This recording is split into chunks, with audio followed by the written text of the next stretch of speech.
You're listening to the Home Staging Show podcast. I'm your host, Cindy Lin. This is the show where we talk about all things real estate, home staging, and styling your home to live and to sell. Welcome back to Season 4. This is Episode 2.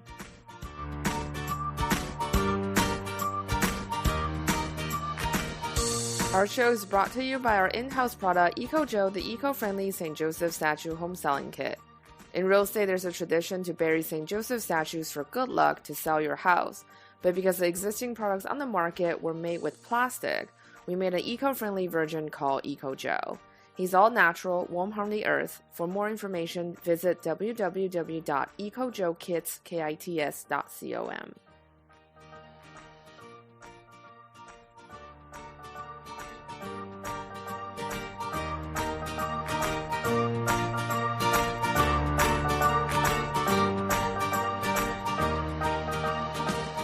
Hey guys, welcome back to Season 4, Episode 2. On the show today, I have the good fortune to interview my friend Felicia Bender, who's a real estate investor, broker in Colorado, and also a numerologist and published author.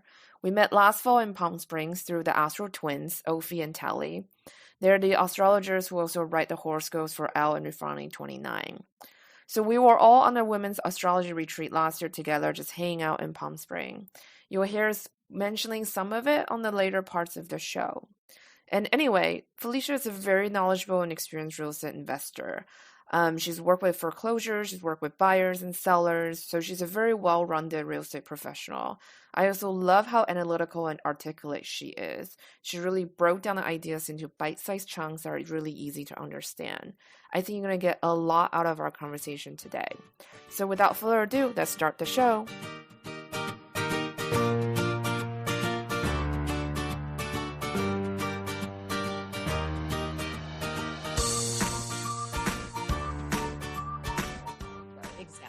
That's perfect. I love that. Yeah. So do you want to get started and let's tell us a little bit about yourself? So how did you get started in real estate? In real estate, I got started in 2004 and 5, and actually, to be perfectly honest, I was getting ready to get a divorce, and I had been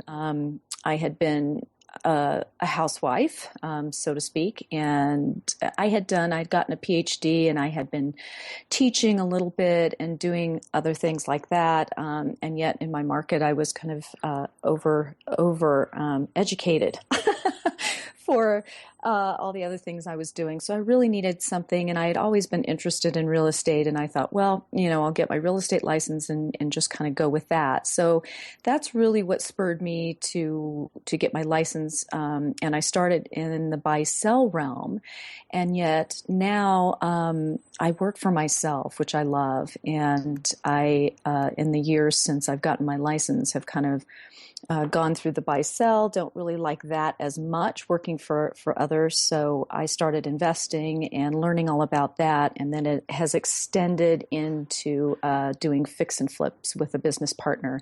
And then I do the brokering part of that. So that's kind of how I got into it. That's very cool. I'm really excited because we haven't really had an investor on the show, and I would really love to talk more about that as well. Excellent. Yeah. So tell us a little bit about your local market.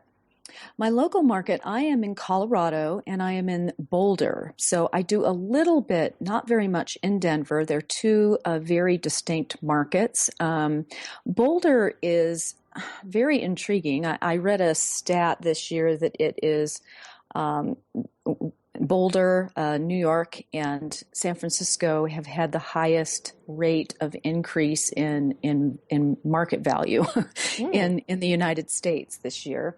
And so it really is reflective. The market is super competitive here. The inventory is at historic lows. So for the first time, actually, since I've been in real estate, oddly enough, it's a seller's market. When I got into real estate is right when things were losing steam, right before the 2008 kind of drop off. So this is a seller's market here. I heard from a friend who works at Remax that the average home price in Boulder is $900,000. US dollars. Wow. So yeah, that's the average. It's ridiculous. Let's just put it that way. So it's very so the market here, if you're a seller, you're doing well. And if you're a buyer, you've got to be very competitive. So Why do you think there's a sudden boom in real estate in Colorado? well, it's interesting. It's a beautiful place to live. Everyone loves living here. Beautiful climate, all of that. We now have legalized marijuana, which is another another bonus, I think, for people coming in. It's a new industry. Our taxes that we receive from that in Colorado, we have surpassed our goals on that, so to speak. So it's bringing in a lot of revenue, and also in Boulder in particular, Boulder is very, very limited in terms of development. They have very stringent rules. We have a lot of open space, and so it's at a premium. I mean, you can't build certain things anymore. You can't. There's just a very limited amount of land. So when it's scarce. It's the law of supply and demand. It's a very scarce opportunity anymore to build anything. That's very fascinating. I was listening to NPR, and then they were saying, also because all the startup booms, so a lot of cities are within like 1 or 2 hour flying distance of San Francisco. Yes. Start to see a lot of increase in real estate because people are basically commuting. Yes. There is a little bit of that. And Boulder itself, we have a huge entrepreneurial community. We've got a lot of startups, a lot of, food, natural foods, that sort of thing. So it is a very entrepreneurial city. Town. It's smaller. It's smaller than Denver. And we also have Naropa, which is a spiritual university. So we have it's a very highly educated community. The University of Colorado at Boulder is here as well. So it's a very desirable place to live and very close to skiing and all kinds of wonderful, hiking. It's just a very healthy outdoors living that you can have here. Yeah, it sounds great. I have friends who live in Colorado, and they all really love it, especially the outdoor part because you guys are so close to everything. Yes. And people are, the insane people here in their flip-flops and shorts in December. So it's fun. It's a really good place to live. So people flock here. That's funny. And so is home staging something that's common in your area? Actually, it is, and I've got to say, it's funny, Cindy, because I know that this is, a niche for you is this, but we haven't spoken before. We've spoken right now, and I am actually a very strong believer in home staging.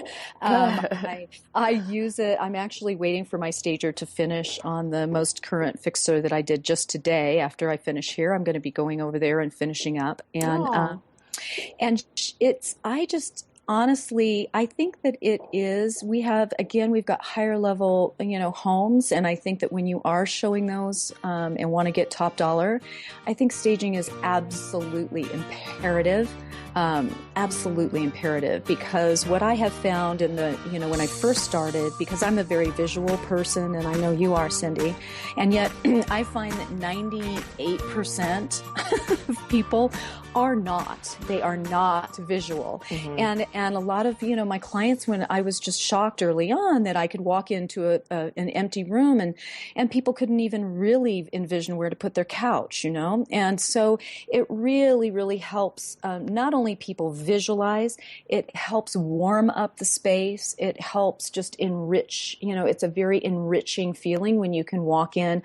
I have a stager I use who I love, and every single time I'm not kidding, the feedback I get from agents is that their clients would like to know if they could buy some of the furnishings and everything from the stager. That's how impressive it is. And I think that using a stager is just a wonderful tool, and it's my go. I mean, I just don't not do it. It's imperative for me when I'm listing, particularly a fix and flip that I do. It just is the final touches, and it's going to get you the highest sales price. It really will. That's really great to hear because a lot of sellers don't feel, I mean, they feel like, yeah, sure, I need to Yes, stage, but it's also really difficult because sometimes people are like, well, if I hire a stager to do it and that's enough, but they don't really look at the different qualities of different stagers and then the type of absolutely. stager that they really need for their house.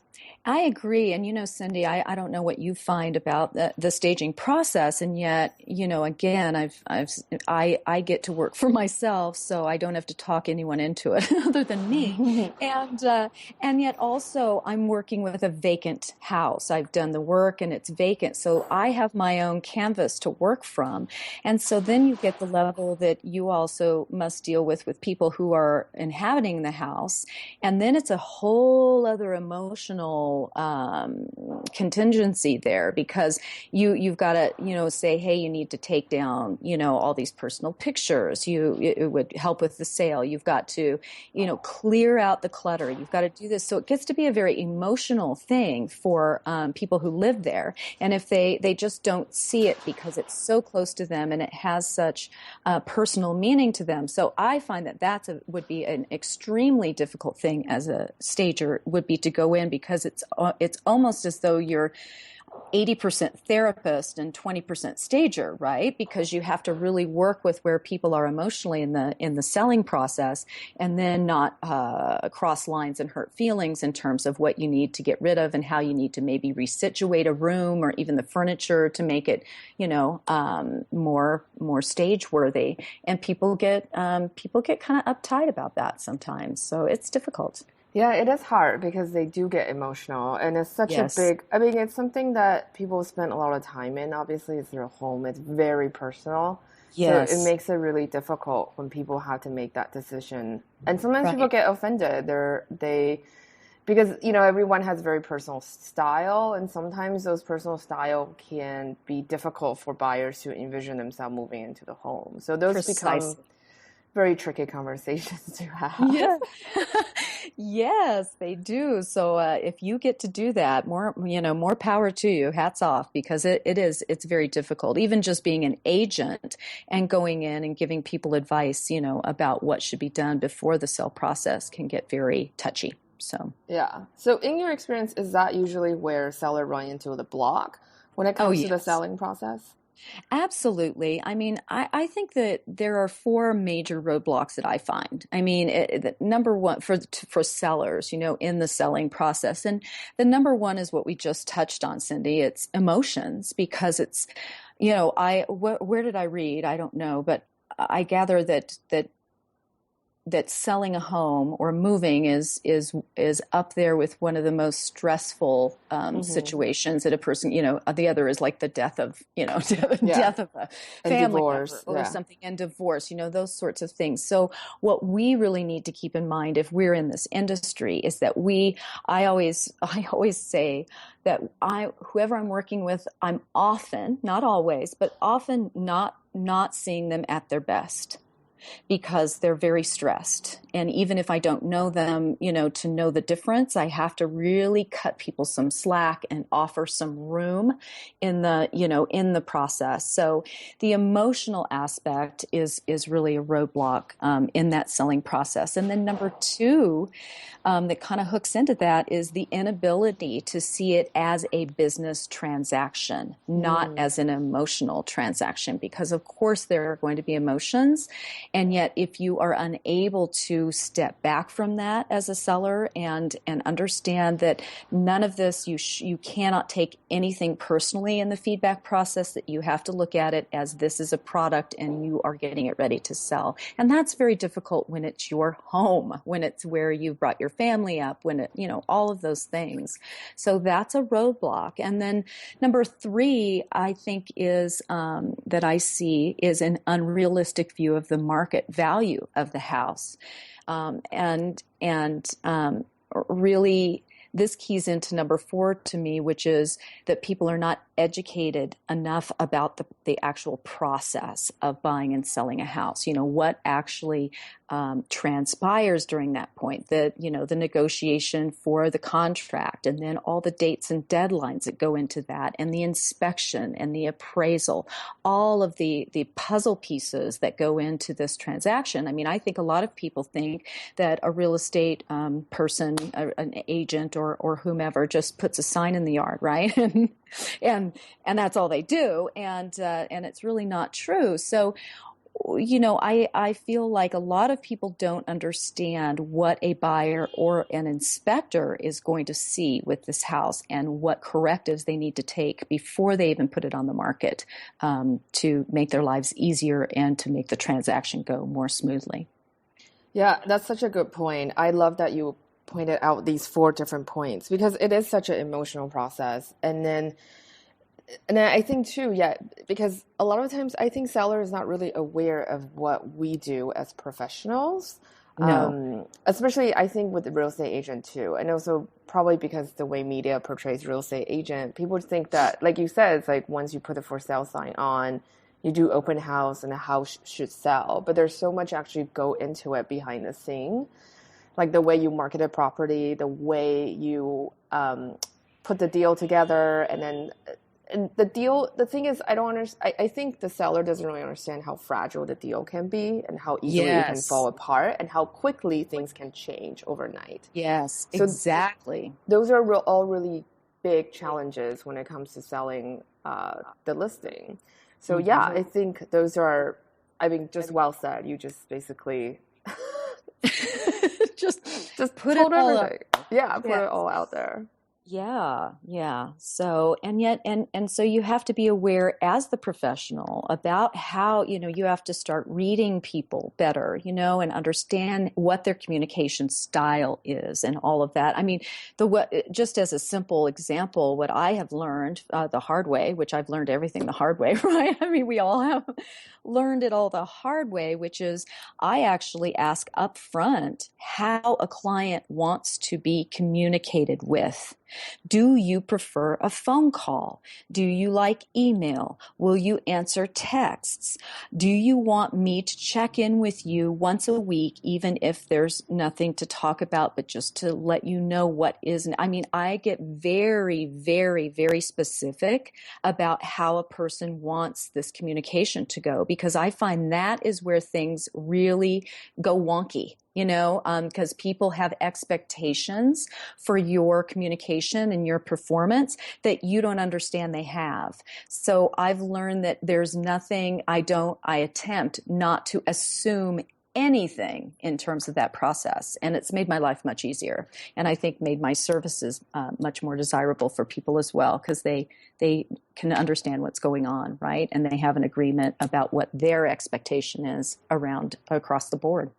Yeah, no, I totally agree with that. And in your experience, because I love that you're a real estate investor as well as a fixer-upper. I think that's a really great perspective to have, because you really understand how buyers think. So what kind of homes are you usually looking for? Well, what's interesting is I'm kind of weird, because I got into this actually in the foreclosure process. So most often I'm one of those people with my business partner who will go to here in Colorado, that's called the public trustee. We do our research and we look into what's being foreclosed upon, and then we go in and buy it at auction, sight unseen. You can drive by, but you can never go in. And I buy properties that way most often. Now, right now, I have an exception. I'm working on a very big project. It's a 6,000 square foot home that has been, the history is always fascinating to me. It's been vacant for 8 years, I gather, from the neighbors, because the neighbors know everything. As always, the neighbors know everything.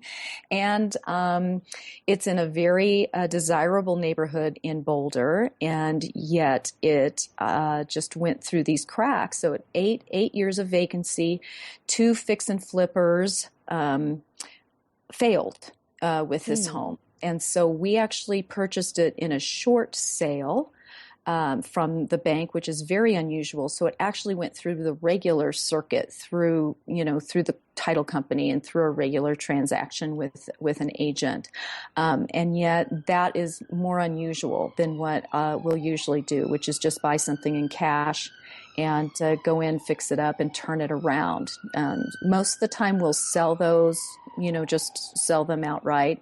And yet sometimes we'll keep those for rentals. It just depends on the property itself.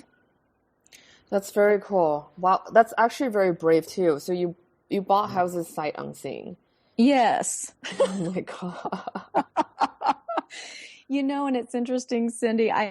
When I first started this, the universe is an interesting playground and schoolyard, right? So the first one I did, I drove by, and the people who were being foreclosed upon, which is, I have a lot of feelings about that. I don't like, for a little sidebar, I don't like the preying sort of attitude about people in foreclosure, and yet what happens is it's going to go anyway. So my take on what I do, very, very heartfelt and honestly, is that it's kind of my task to go in and take an abused home and rehabilitate it and make it beautiful for a new family, to revitalize it. So, because otherwise the sadness there for people's situations in their lives, being foreclosed upon, is, I'm kind of an emotionally intuitive person, and it's very difficult for me.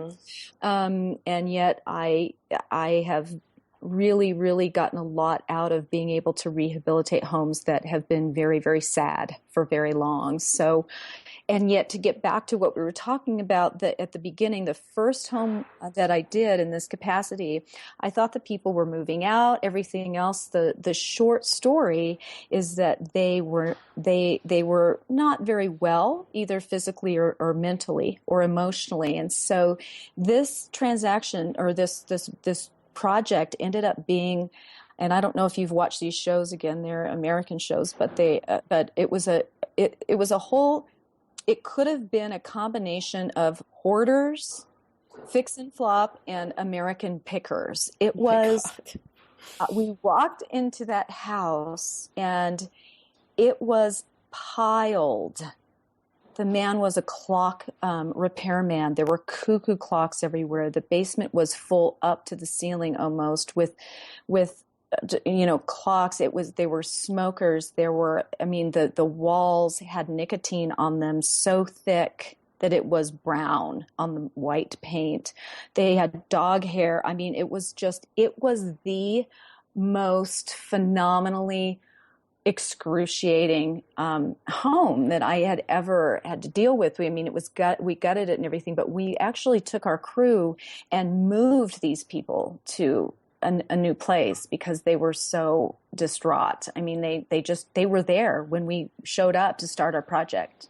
They were in the house and they had not moved, and they were, again, not well. And the fascinating thing, though, Cindy, is that in this, it's so complex, the layers that go into these endeavors, is that these people actually, in their garage, they had 3 motorcycles. 2 were Harley Davidsons, and 1 was a commemorative thing. They had something like, I would say, $40,000 to $60,000 worth of motorcycles in their garage that they could have actually sold and kept their home. And so it's that's the only thing. They hired someone to move those. Everything else in their home they left, pretty much, even Christmas stuff and photos of their children. And it's a really, what people don't understand a lot of times when you're an investor and doing fix and flips is it is very emotional. It's very emotional, and it's not just the project. You have to really customize. There are, of course, constants that you're going to deal with, and yet you've got to be ready for these curveballs, right? And to be able to be flexible and work with the situation. So that was quite a start, because the interesting thing is after you do something like that, you can do anything. So, so it's like, if you can make that a success, you can make anything a success. So it was a really good, very harrowing, but very good experience ultimately to have as the first time out. It was trial by fire. So That's very cool. I really love that. So I think it's amazing you come in and kind of shifted the entire energy of the home and kind of in a way starting a brand new canvas for yes, the latest buyer, which I think is great. That's yes. awesome. It is, and it feels good at the end because, and you get, I work with primarily the same crew, and it's wonderful for them to go, wow, this is really, this is really a change, and this sort of thing. So I will do the before and after pictures, just like everyone loves those, right? I mean, I'm sure you do that Hmm. in your business because it's the really, really way to see that transformation. That's amazing. So when you're shopping for homes, what are some of the clues that tell you that you can negotiate the price down more? With negotiating price, it comes down to inspection items. Items that will come up on an inspector's report. So it's not going to be cosmetic items. If you don't like the paint color, let's just say I'm an agent and I've got a buyer and I'm walking them through a house. They're like, oh, I hate this light fixture. It's so old. It's brass. And you're like, yes, it's true. You can see that. Oh, I don't like these carpets. They're stained. Yes, that's true. I don't like this paint color. Those sorts of cosmetic items, you're not really going to be able to negotiate price much on those because it is what it is, right? And a seller is going to go, you saw this, you're going to buy the house and all of that. So that's pretty much a given. And yet now what you can negotiate price is if the furnace is shot, if the roof is leaking, or if it has some other issues that the inspection finds that needs to be replaced or repaired. And of course, structural issues are always going to be something that you can negotiate and negotiate price on. So it's never going to be those interior items that you would prefer to reflect your individual taste. It's going to be the bigger items. Concrete, is the driveway crumbling? Even though it's something that you can see, there's maybe some negotiating power you have on that, and you get a a bid, and the concrete guy can come do it for $4 or $5 and you say, I want $2,000 credit or something for it. I mean, there are ways that you can get some money off of your sales price with the bigger items that a seller just doesn't want to do. And I also say too, for me as an agent and for me, as an owner, an investor, I would rather have my client get money for it and do it themselves, because I will guarantee you almost 100%, if not 99.9%, that the work that a seller will do to correct something is not going to be what your client or you wants them to do. Even though you've written it in the inspection report, you say, I want this to be done.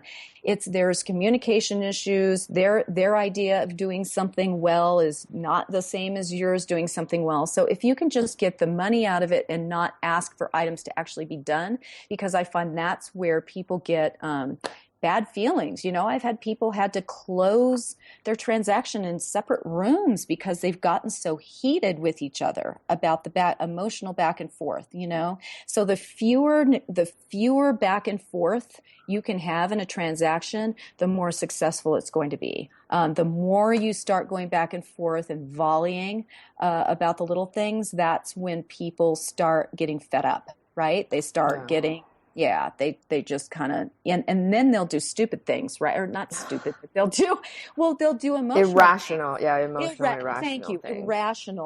Irrational things. Like they'll let the deal go for $500, for a $500 thing. And you're like, really? You're going to let this deal go for that? And they end up where they're that's the straw that breaks their back. And they say no. So, yeah. Yeah, a lot of it is really like emotions that's nothing to do with the transaction. But it's like you said, people don't realize that this is business. It's not personal. I mean, Yes. buyer's agent is doing their job to negotiate down price, and that's why they're being nitpicky. It's not because they don't like the seller or they don't like the house. They are trying to Exactly. get the best price for their clients. Yep, exactly. Exactly. And then, so when you're flipping a home, what does that process usually look like for you? For me, what it usually looks like is we buy the property usually at the public trustee. We have a 9-day period of time between that purchase and the time we can start the project. That's when second lien holders can come in and claim the property. And so we have that time, and during that time, we'll actually go by, and if it appears someone's living there, which is often the case, we'll put a letter on their door and say, we've purchased this house. We'd like to make this process as easy for you as possible. We know this is a difficult time. If you'll call us, we will, work. And we do work with people. We do have a lot of compassion for people. We've helped people move before. We've given them, we've actually, one woman had moved, but we found there was a bunch of stuff, which is always part of it. And we found a checkbook that had her phone number.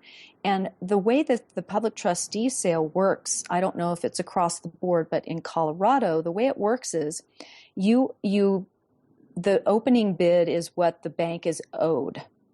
And if you surpass that with the auction, which usually is the case, the bank cannot make money on a transaction. They can only take what's owed to them. So the rest of the money that a buyer, that an investor will pay in this process can actually be claimed by the person being foreclosed upon. So I'll give you an example. For instance, just for round numbers, let's say the bank is foreclosing on a home with at $100,000. You go in and the market value is X for this house, and you're willing to pay $200,000. You win the auction and you get the house.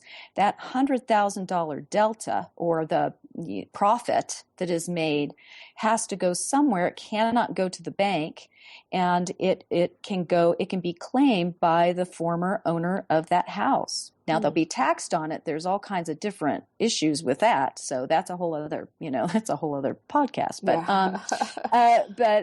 but so a lot of people, it's so emotional and they're in such a stressful situation. They don't know these things and they are being hustled by everyone, right? It's really a sad situation when people find out they're being, or when other people find out someone's being foreclosed upon. They try to take advantage of the situation. So in any event, we were able to contact this woman and leave her a message and say, we purchased your house and we're very, sorry about, the situation. And yet, if you call this number at the public trustee, you are due, like, it was over $100,000.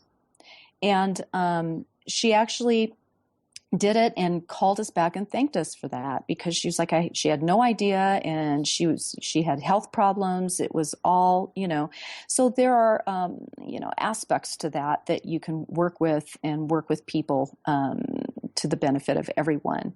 And yet, so the process, there are a lot of details to the process. So you can go through that. Then what we'll do is I schedule my crew. I get a schedule going and a calendar. I am like a ninja with this stuff. I don't mess around. I will go in and get my crew, get all the schedule going, and usually we just go in and gut it. We'll keep what we can, but usually in a foreclosure situation, that you're going to have to pretty much gut it. We try not to do anything in terms of moving walls or blah, blah, blah, but sometimes you have to, or just do something like that, which means you're going to take a little longer. But we gut it, and then we put it all back together with new stuff, and it depends on the price point. And yet, I pretty much have my go-to materials, go-to design concepts that I work with that seem to work very well, seem to work for buyers, because you attempt to make it very very contemporary, obviously, and yet not too trendy totally, because you want to make sure that it's more of a I don't know, a neutral palette, just a nice palette that goes with that. And then we get it on the market, or we rent it. I mean, I can get something done if I don't have to do cabinets and order special cabinets or anything. I can do a total gut, and again, not even depending on square footage, I can turn something around in two to 3 weeks. That's amazing. Oh my yeah. God. You are a machine. Yeah. It's weird, and I didn't ever realize how much so. And I just actually, the one I'm finishing today, it'll be a 13-day. I didn't have to redo cabinets, but it's 2,500 square feet. We redid all the bathrooms. We put granite on everything. We, new flooring, new everything. And it's been a 13-day turnaround.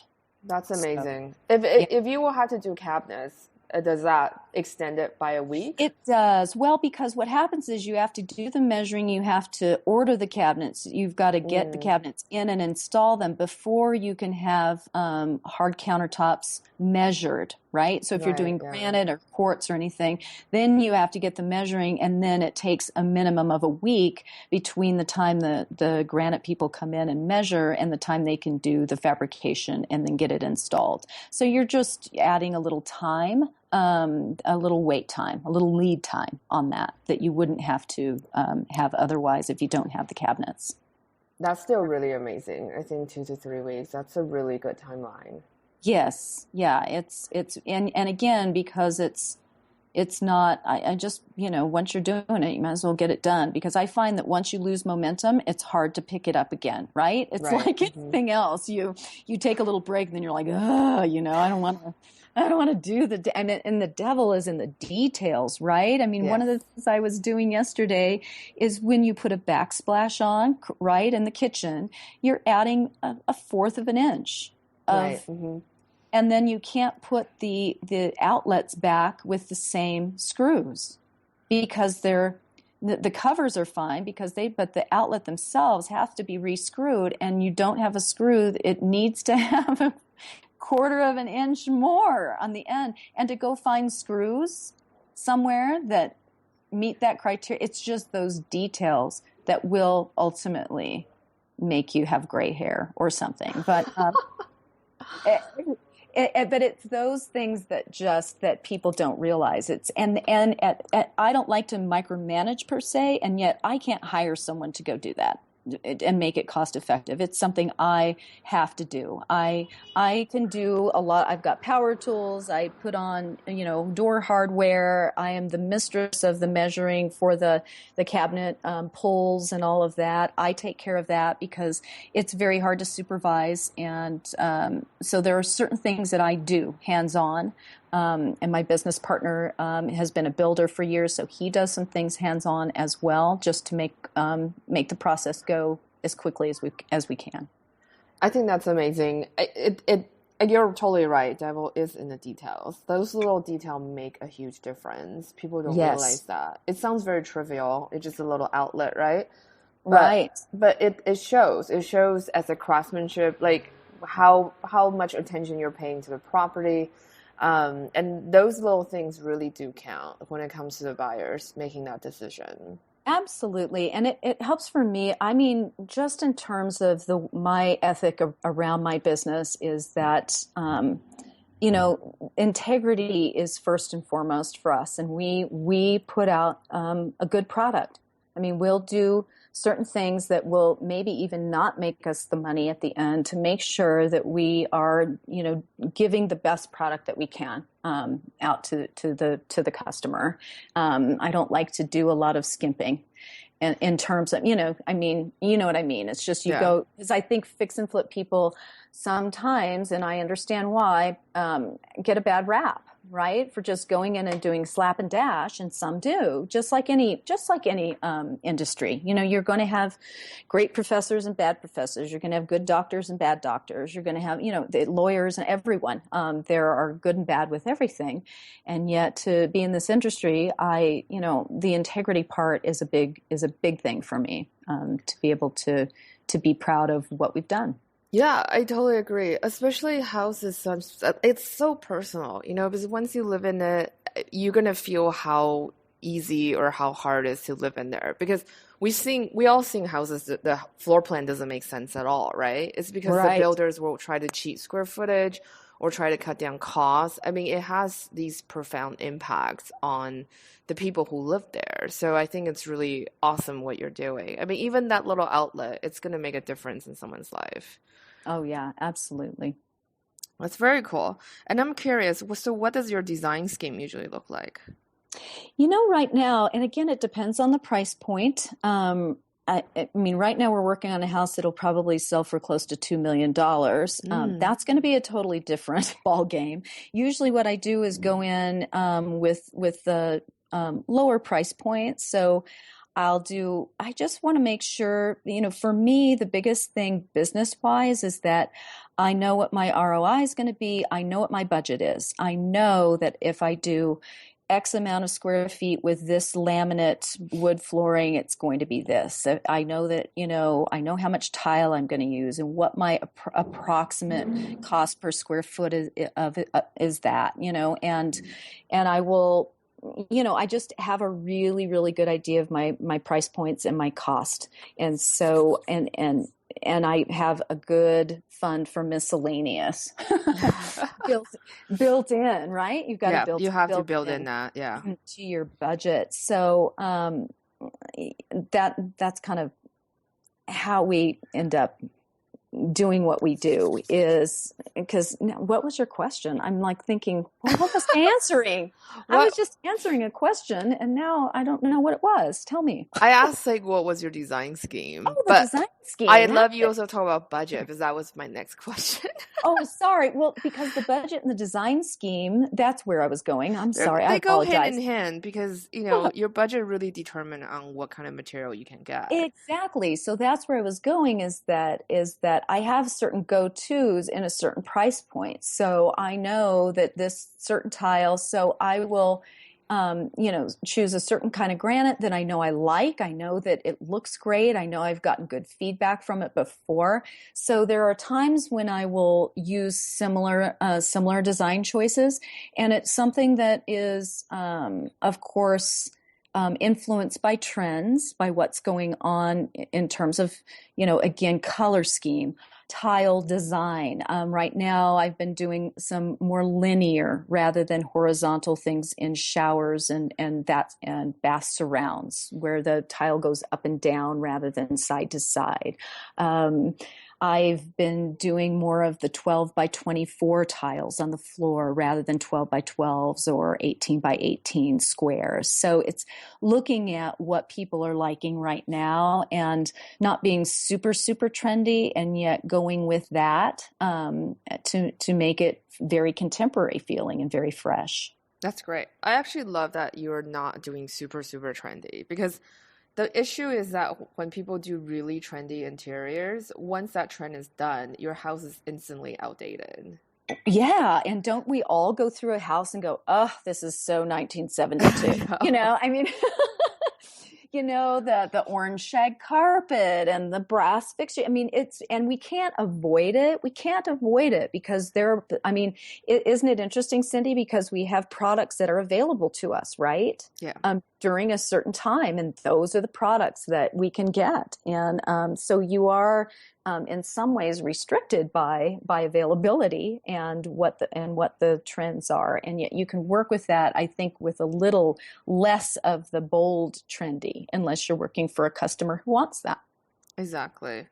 Although nobody wants those shag carpets anymore, thank goodness. Oh, just wait. It'll come back. It's just like bell bottoms and high, I mean, it all comes back around. It all comes back around. So, Oh gosh. Yeah. They do come back, I think, but the thing is, they tend to modernize it a little bit when they yeah. come back, so that's the fortunate part, I think. Yes, I agree. I absolutely agree. So, like, it sounds like you always renovate, pretty much. Yes. Well, in my situation, usually I mean, especially in foreclosure situations, even if you wish that it was going to be in better condition, it never is. Hmm. So, so Yeah. you just have to understand that, with your budget and everything, you will go in and pretty much gut and redo and put it back together. So yeah, pretty much that's what I will do with everything at the moment at this point. Who knows what will come up in the future? I'm always open. And then how do you come up with a budget? I'm really curious about that. Do you do maybe a percentage of what you bought it for, or you just know in a way because you've done so many of them? Yeah, we pretty much know, and this is where I really have to credit my business partner because he's been in real estate. He started in real estate like, well, he did a paint company when he was 17, Wow. and then started doing construction. And he's one of those savants who can do design like on a bar napkin. He can walk into. I'm really not kidding. That's amazing. Can walk into a house and he can redesign it like immediately. He really does have that strange sort of ADHD, capability to do that.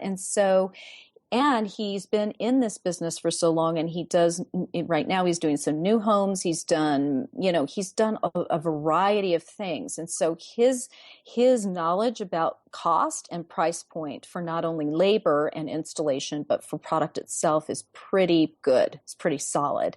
So we will both of us sit down and go over a budget at the beginning of a project because we have a very good idea of pricing.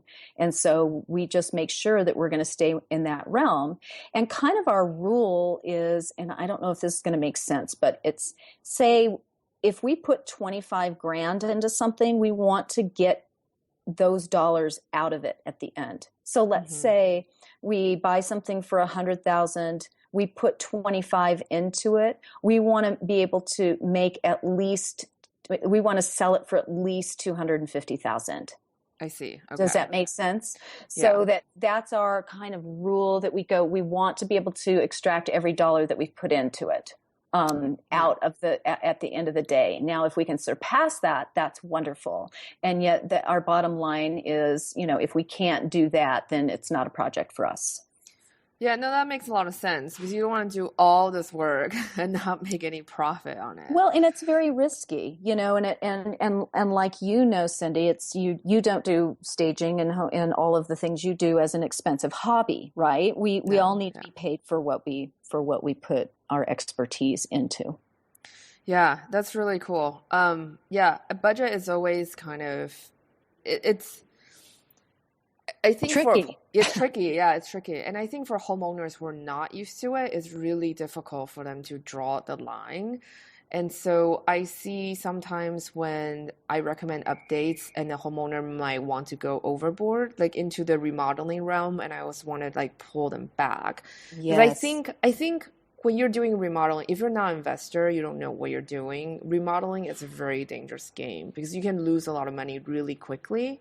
Oh, yes. And you're not going to be able to get it back on the sale. So I think it's really important that it's actually really great we're having this conversation because I think that's something that most people don't really think about. Yes. But it's something that can be very scary. And so I think that's the other thing that kind of hung up for the sellers because they don't know exactly how much money they need to invest in when they're getting their home ready for sale. And so sometimes when we talk about staging, even staging gets a lot of pushback because they're like, well, we're selling the house. We don't really need to make it look any nicer because we're selling it. But they don't realize it's like, when you're selling a product, it's it's the packaging. You're making the product look really good, really enticing, so people will pay top dollar for it.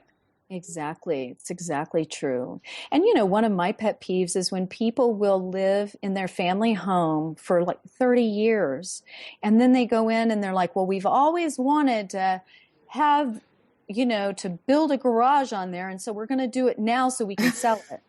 And they're like, oh my gosh, really? You've wanted this for 30 years and now you're going to do it and sell it? Rather than, do it for your new house. Or just do it for yourself while you're there. It makes me so sad for people sometimes. It's like, enjoy it do it and enjoy it, right? I totally agree with that. And that's the only time I would say go for the remodeling. It's because if you have maybe 2 years down the line that you're going to sell, so you can still enjoy those Yes. remodeling, and that's going to help you get the ROI back as well because you actually got to enjoy it. Exactly. It's the enjoyment, not the dollar amount. So, yep, Yeah.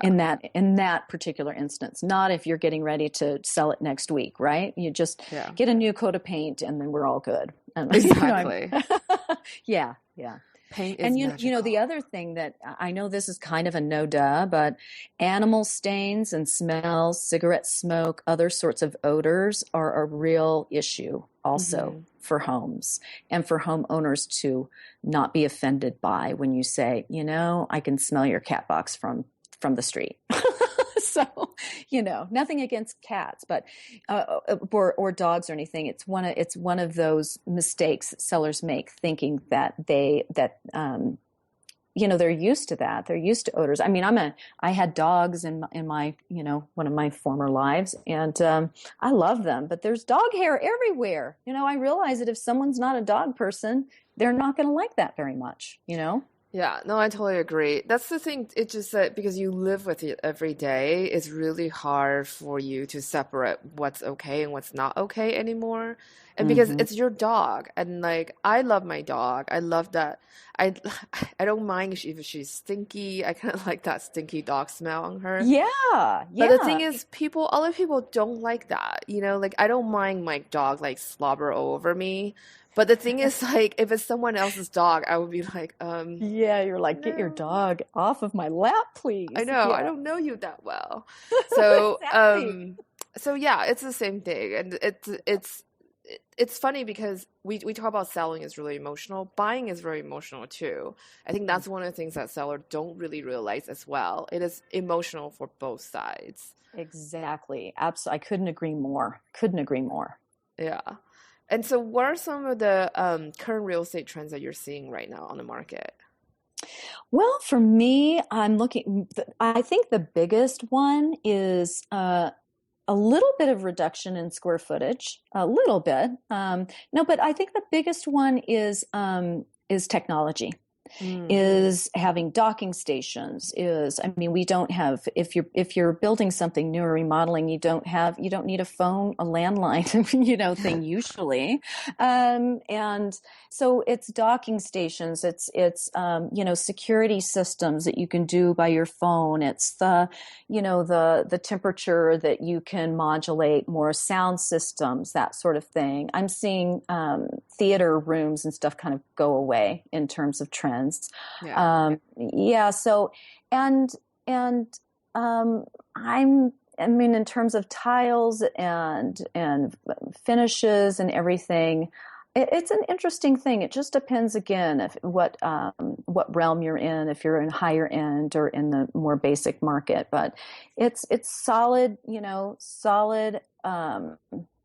solid bold things. I'm seeing gray very much in terms of wood floors, in terms of gray and white everywhere. That seems to be The gray trend is right the now, new, yeah. yeah, gray is the new beige. So those sorts of things, away from into more earth friendly things, not bamboo, that's gone away, but things that the low VOC paints and other things like that. But I am in Boulder also, so it's a very um, you know earthy, natural place as well. So and solar is big here as well. Mm. Yeah, basically all the things that can save you money. Well, yeah, except that's a real tricky point. I mean, solar doesn't really save you money right now. It's really interesting. There are different levels of doing it. You can actually have it installed and buy it yourself, or you could have another company install it, and then it's kind of like you rent it. Yeah. But usually you're really not getting anything off of it. You're actually selling what you produce Yeah. back to the grid. So, it can be, you have to dig a little deeper. It all sounds really good, and yet you have to really look and see what the ROI is for you, and if that's something that is valuable. I'm also seeing here in Boulder that we're doing, like the house that we're doing right now, the bigger one, we will put an electric car plug-in the garage, Mm. for a Tesla or for, a A Prius. a Leaf or whatever it is. So that seems to be a little bit trending, but it's on the up, that's on the upswing. We're kind of ground zero with that, but we will put that into our garage when we're doing this one. That's so interesting. I'm glad you brought up the solar part, because I think that's a common misconception as well. People think that, because I think the rebates, as at least in California, from my understanding, is that they took away the rebate. So it's not so much you will make your money back. Because I remember talking to my uncle about this. He lives in Southern California, very sunny, obviously.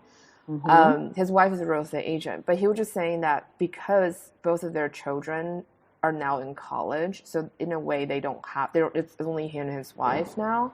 Right. He wished he didn't do so many solar panels, because at the end of the year, when he did the math, other than selling it back to the grid, you're really not seeing that return on investment, just because simply they're not using that much electricity to begin with. Exactly. It's exactly true. So, and I'm all for it, in terms of, and yet I feel like as we move along, the technologies advance, right? All of those things start advancing. So we're still a little bit in that clunky phase of attempting to figure out how to make it work, in terms of what the results are going to be and the price point. So we're still in that negotiation point, I think, with that industry. Yeah. And then I know we talk about this a little bit, but what are some of the biggest mistakes sellers usually make when they put their home on the market? I think number one would be doing it part way, like, oh, well, I know I like cleaning the carpet rather than replacing it, and then being upset that a buyer wants to replace the carpet or put new carpet in and wants a discount for that, right? Because there are pet stains, because there's, your 12-year-old, it's grape juice stain is on there, or nail polish. I've seen a lot of nail polish on the carpet that never goes away. So, and it's one of those things too, in the doing it part way sort of aspect. If you have to make a decision, I feel like as a seller, you either sell it as is, and you know what that means for pricing. So it becomes educating yourself through talking with your agent, who has to be very brutally honest with you and say, okay, if you're selling this as is, do nothing. Clean it up. Maybe, clear the clutter, and yet understand that if you did remodeling, it might sell for X. If you do it this, you're going to take a discount, but what you're paying for is not having the headache and not putting it out at the beginning. So it's really that negotiation point of understanding exactly what that means. Otherwise, I think the biggest mistake people make is not looking at what an inspector. I keep coming back to the inspection, but that is like in real estate, that's the big moment. I mean, what's going to come up in inspection, and that's where deals fall apart. That is where deals fall apart. Yeah. So how is your roof? What is the plumbing like? Are there cracks in the concrete or in the foundation? Is the furnace, clean and new? The water heater, how old is it? What's going on with that? I mean, the other things like that people think, oh, well, it's fine. I've lived with it for this long, right? So they just don't have an idea of that, and then they won't step up and do it full out. So that would be my number one. And number two is not paying attention to details. It's like what we've been talking about, Cindy, with what you do and doing the details of getting things set up and marketed and packaged in a good way. And I find, it's like the front door, a little bit of the curb appeal. I know this is real estate 101, and yet the clutter, the dirty, even closets. Everyone who comes into a house is going to open every closet door. They are going to look at everything, Yeah. So you can't just shove it back into a closet and expect that to look like something someone wants to buy, And so it's really, really clearing it out, making sure it's clean, paying attention to those small details. And number three for me is truly it's staging to get it, a better flow in the house, all of that. And again, we talked earlier about the distinction between having a vacant house and having a house that you live in, two entirely different animals as far as staging. But I think that's where people make mistakes. And then 4 is what I mentioned before. It's the animals. It's odor. Any kind of weird odor in your house is something that people that's a consistent feedback that I will get from agents who show, who are buyers agents who give you feedback, and they're like, there seemed to be a strange odor in the house, Oh, no. and yeah, so it's a big deal. It's a big deal. So you have to really pay attention to those things. And again, if we are the smoker or the one who, has the animals or whatever. And again, there's no judgment here at all. It's just, we don't smell it anymore if we're living there. And so we have to be able to take somebody else's advice and not be, hurt by that. I know. It is a business transaction after all. Yes. We want to get top dollar, and that's why we say things that may not be so nice to hear, but that's why we say it. Yep.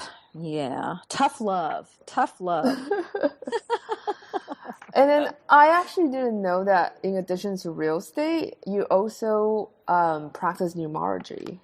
I do. I am a numerologist. And you are a published author on the topic. I am. So how did you get into that? Well, numerology, there's always the long answer, but I'll give you the short one, which is I've always been, well, I've not always been. In the early 90s, my mother passed away. Oh, and yes, and we all have that experience eventually in our lives, or most of us do. Unfortunately. And it was a real turning point in my life. It's a point where I really did what I call going on a spiritual gauntlet. I started really investigating myself and what spirituality meant to me. I got my hands on every book and every class I could, and intuition and healing and other realms of thinking and of being, because at that time also I was in a marriage that was crumbling, and I wasn't really ready to deal with that. I had 2 small kids. I was getting a PhD, and I didn't know who I was. I just really, it was really, really a turning point for me. And so I started really investigating these other realms that I found fascinating. And so it wasn't until, maybe 2010 or so, where my daughter was in college, and she was floundering about what she wanted to do and major in. And I was in a bookstore, and I don't know if you've ever had this experience, Cindy, but I'm sure other people, listeners out there, might have the experience of just a book kind of like flies off the shelf at you, right? It's kind of a little weird, but it can, and it was about finding a career. And I thought, well, I'm going to get this for my daughter. And I looked at it, and it had some numerology in it. It wasn't a numerology book, because the cruel cosmic joke of it for me, being a numerologist, is that I hate math. I hate numbers. It was one of my most traumatizing subjects growing up. I remember sitting on the couch with my mother doing flashcards with multiplication tables, and I would just weep because it was so hard for me. And yet something about reading about the numbers clicked for me in a way that was so substantial, because it's an art and science of numbers that dates back to Pythagoras, and even before that. There are different aspects of numerology, Vedic numerology, all kinds of Chaldean, other things. But the one that I use, and that most people use in this country, is Pythagorean, and it comes from Pythagoras. That was a Greek mystic. He did the Pythagorean theorem of geometry, if you were paying attention in math class, which I was not at that time. And basically, the idea around numerology is that it's an idea that he posited the idea that numbers carry with them a code and a vibration and a frequency. And so rather than it having just a quantitative value, like one cup, 2 cups, 3 cups, and so on, that each number 1 through 9 carries with it a meaning and an influence, and it impacts us even if we don't know it. I kind of like to visualize it as like cell phone reception or the cloud. Like, what is that, right? We don't know what that is. And yet, obviously, it's storing a lot of data that we can somehow access if we've got the code, right, to get into it. Or even gravity. You know, gravity is operating whether we know about it or not. So it's the same with numerology. And what the idea is it is a way in which it's a way that we can understand kind of a blueprint of who we are and why we're here. So through knowing your name and your birth date, we do a variety of calculations. It's like a puzzle piece. There are different aspects to you because we all have those complications, right? The complicating factors and layers to who we are. It can tell you about the life cycles that you're going through, kind of what the themes are for that, so you can extract ways of being more successful during those times, and also understand how to get some meaning out of what's been going on and what you're doing. And then it offers you your personality profile. So it's kind of like a strengths finder, for the soul, because you don't have to answer any of those questions. It's all there. You came in with this blueprint, and it's like Morse code in some ways. If you know how to read the code, you can really understand why you're here and what your tendencies and obstacles are going to be for fulfilling your purpose in life. It's really fascinating to me because I know you guest blog on the Twins website as well. And so to prepare this interview, I actually went on their site to look at my numerology for the year and for May. And it's a little bit scary because they're really accurate. It's freaky, isn't it? It's freaky. Yeah. And the funny thing about me is that, as soon as I found out about it, and I eat things up, right? So I just devoured all of the information. And yet what I love about it is that, number one, it's accessible to everyone. And I say this kind of jokingly, but not really. You don't have to sit and ohm in a corner or go on, or that sort of thing intuitively or psychically to get this, even though it will help develop those skills for you. It's something that you can look up. And it's right there. It's a wonderful art and science is what I love about it. It can be a very practical tool for understanding yourself and others, really. And in real estate, this is a great tool because you can understand people a lot better. And for me, what it has offered are categories of the way that people process information, categories of behaviors, categories of things. And I'm not a real categorical person. And yet what I'm saying is it offers me a real touchstone to work with people more successfully and to understand them more successfully. It is so fascinating to me. And so what numbers are you looking at when you're working with someone?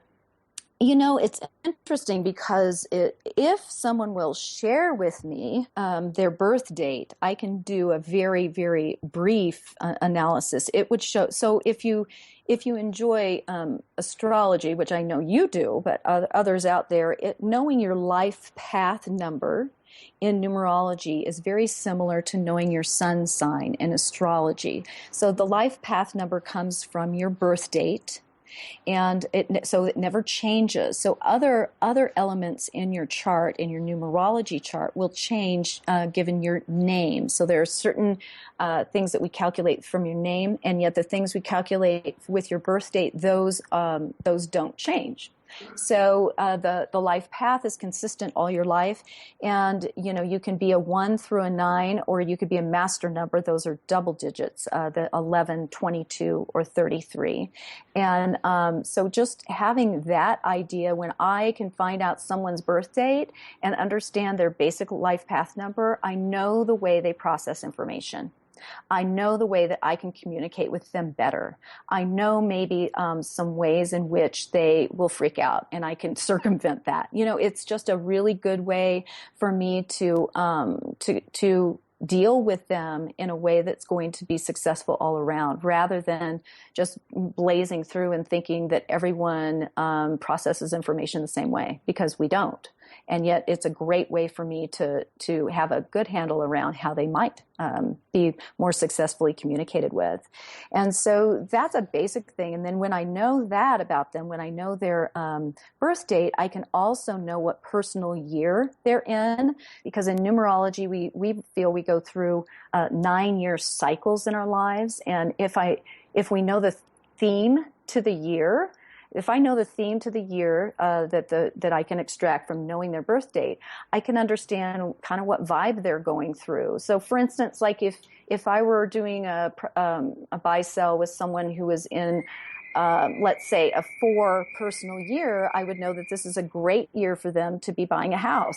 This is a great year for and that it's really what they're looking for is some foundations and some security, and things are kind of serious this year. Whereas if they were in a 5 personal year, I would know that maybe this transaction isn't going to go through, or if it is, I might be reselling it in 6 months, because it's more of a frenetic year. It's more of a year where things are changing, and it's not the best year in some ways. It depends on everyone's individual circumstances to put down those roots. So it's an interesting way for me to have a window into more of a totality of what they're experiencing right now and be able to serve them better.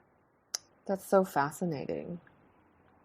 Yeah, it's pretty cool. I really love it. And then also for me, on a different realm, there are I can do the numerology on a house. So we all have, a house has a number, it has an address, and that in numerology has an effect. So when I'm selling a house, or what's really fascinating to me, Cindy, is a lot of, I need to start doing the statistical analysis on it, and yet a lot of the homes that I have purchased in foreclosure end up being a number 1 house in numerology. And a number 1 house is a house that's all about number 1, right? It's a house that really is there to establish independence, and yet it could be the loneliest number. And so if you're not in alignment with that, there can be dissent. Well, with everything, there are pros and cons, and there are the, overactive elements and the underactive elements of it. But it's fascinating, because a home does have a personality that, numerologically speaking, is indicated through its address. And I've written a blog on that. It's on my website, but it's a fun thing to look at and see how that feels to you, to go, oh, wow, when I lived in this house at a certain time in my life, I just, I didn't feel comfortable in it, or I didn't, it just wasn't meant for me. And then if you read about it and you go, oh, that's why I was wanting to establish a relationship and be in a serious, really get into partnership and have kids or whatever. I'm just using this as an example. And yet the house I was living in was a number 5 house, which is all about freedom and fun and kind of, it's not really conducive to that aspect of life. So sometimes it really helps to know what your environment is energetically to support you at different times in your life and what you're wanting to be doing and experiencing during that time. That is so fascinating to me, because I remember I was talking to Tally about it, about possibly having her come on the show, and she was talking about you can run charts for houses as well, which I had not realized. So that makes a lot of sense that because I personally believe that houses have energy too. Yes. And especially the way I was brought up, I mean, like if you live in a house when someone is murdered, for example, the energy is very different. Sometimes it holds on to all this really negative energy. Like, like that movie, The Shining, right? Yes. Stephen King. I mean, it's because people were murdered there. So it's really fascinating how all these different things come into play. I just find that fascinating. Yes. I didn't even know that you can run it on houses. Yeah, and it's really cool too, because like, for instance, I'll give you a for instance also, because I recently moved last year and got out of a long-term relationship. It was a very, very, very transitional year for me. And in numerology, so I moved into a house that I'm living in now. It feels like a landing pad for me. It doesn't feel like home, right? Mm-hmm. And yet the address digits down to a 3, which in numerology, the 3, it's a great house for creative self-expression, for like entertaining and all of that. And yet part of the caveat to that can be that you're so engaged in the social that money can kind of slip through your fingers a little bit, that, those sorts of things. And I'm thinking, and I'm already a 3 life path in numerology, so it matches that, which is good in some ways. And yet what I was wanting, or what at that time last year and into this year, is to get my finances in order. And so I'm thinking, this isn't a good house for me to be in, particularly for that purpose. And so we can do a corrective in numerology, which is fantastic. It's kind of like a feng shui sort of thing, corrective, where you can, if you want to change the vibration of your house, you can put a different number on the inside of the door. So my house, when I digit it down, it's a 3 on the outside. And what I did is put a number 5 right on the inside of my door. And together that makes an 8. And so the 8 is the money of manifestation. It is the money number. It's not an easy number in terms of that, but it really focuses. And I'm telling you, this house, I have manifested more in this year that I've been in the house since I've made that corrective than I have in my life. And it's not an energy I want to stay with forever, because I've been really over focused on work right now, which is part of that. And yet I'm getting my financial life taken care of and in order in a way that I wanted to. And I don't really think I would have been able to do that without a little bit of the support from the energy of the house, because I do a lot of work out of my house. When I'm not on projects, I'm doing sessions with people through Skype and through phone, and I'm doing writing and other things. So it has to be an environment for me that is conducive for that. So there are wonderful ways to shift things around if you want to. That is amazing.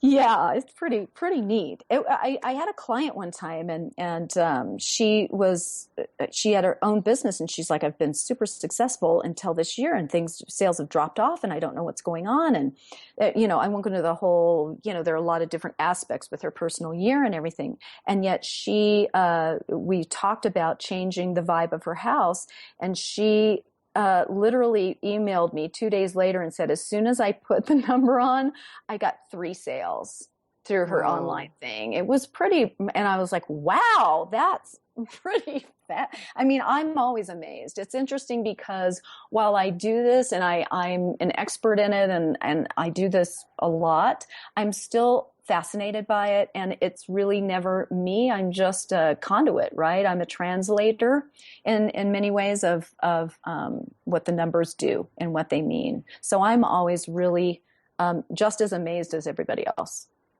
That is really amazing. Oh my God. Now I want to run the whole thing. I know. It's like, oh my gosh, this is going to be so much fun. Yeah, it's a lot. And like anything else, it's incremental, right? You have to learn about it and see what works, feel it out. Yeah, for me with real estate, it's a wonderful conduit to working more synergistically with myself and with clients and with everything. Yeah.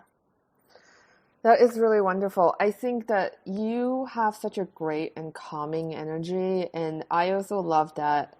I think both of the work that you do for numerology and for real estate, it's both very impactful for someone's life, the people that you touch, and your clients. And I think it's amazing how you were able to marry them both. Well, thank you. I'm enjoying it. It's taken a while to get here, but here we are. It's amazing. I think you should be very proud. Yeah. Yeah, I'm enjoying it very, very much. So it sounds like, so how can someone redesign their life through numerology? Well, it's interesting because that is the title of my book. It's called Redesign Your Life, Using Numerology to Create the Wildly Optimal You. And it's a very basic, user-friendly book that doesn't go, I figured that it was for people who had never heard of numerology before, kind of like I had been, and wouldn't ever pick up a 500-page numerology book from the bookshelf, and just be able to look at it and see. I call myself the practical numerologist because I really love the practicalities. I'm as woo-woo as anyone in some ways, and yet I'm really, really not, in terms of I don't need the woo-woo. I need to know how this can benefit me in a real practical way, in a real everyday basis. And so for me, that's what this information provides.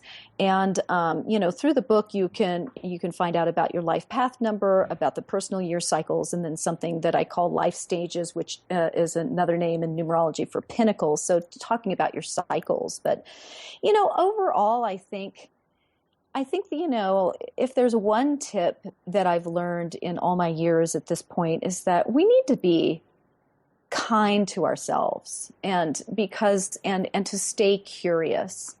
And that's a way that you can always be redesigning your life, because as the Dalai Lama and all kinds of people will say, is that change is the only constant. And a lot of times we resist that, right? And I think that women in particular, but men in particular, we're really hard on ourselves, and we're always thinking that we're not doing what we should be doing while we're doing it. And we're always kind of that edgy, unhappy, should've, could've, would've. And numerology has helped me engage in the idea that, it's all a learning lesson, and you can't learn anything. What I say very, very often is experience is not only the best teacher, it's the only teacher. And so when we do all these things that we look back and go, oh, I was so stupid. And how many people do you know, Cindy, who are constantly, thinking badly about themselves, like our self-talk?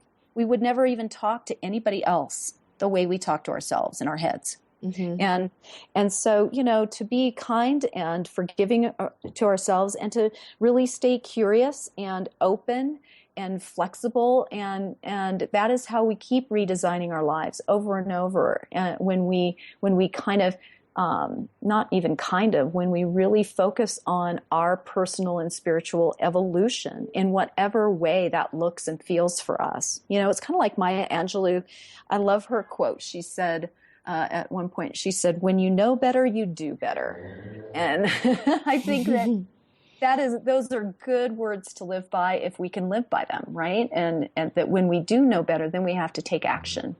And so it's intention and then follow up with action. So, and as long as we understand that we are never done, right? We're always redesigning. Because like we were just talking about in real estate, the trend this year is going to be passé in 5 or 10 years. So it's going to have to be changed. So It's just, just like in your house, our lives, are the same. They're very much the same. And yet often we feel like, we want to keep that shag carpet forever.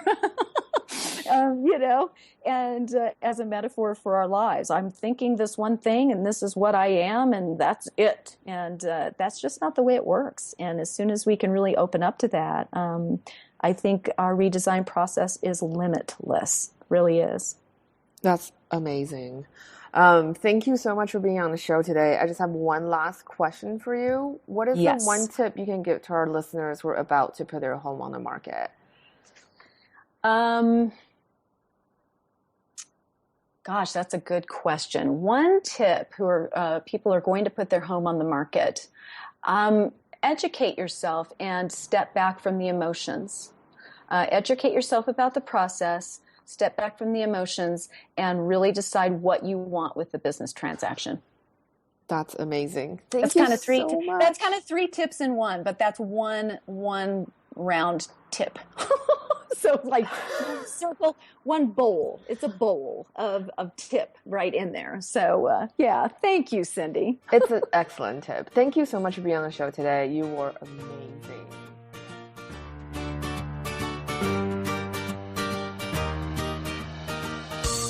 Hey, so that's it for today's show. Thank you so much for listening. I'm in the process of working on the mini course for how to start a home staging business right now. It should be coming out in 2 weeks or so. If you have any questions you'd like me to answer that in the course, please feel free to reach out to me by going to the website www.stagemore.com/contact and send me an email from there. If you haven't connected with us on the Facebook group, please do so. I see that some of you who are already going through the home selling process and you're posting pictures and your home staging questions in the group, which is great. I also love the group members have been so supportive and just jump in and help everybody. I'm also currently looking for guests to be on the show for season 4 and 5. If you know anyone or wants to suggest someone, please do let me know. If you enjoyed today's episode, please leave us a review and a rating on iTunes. It will only take you less than a minute to do so, but it's going to help us greatly to keep the show going and getting really great guests on the show. As usual, feel free to ask any questions on the show notes or in our private Facebook group. You can find our show notes by going to www.stagemore.com/podcast. That's it. Thank you so much. Have a fantastic week and happy staging.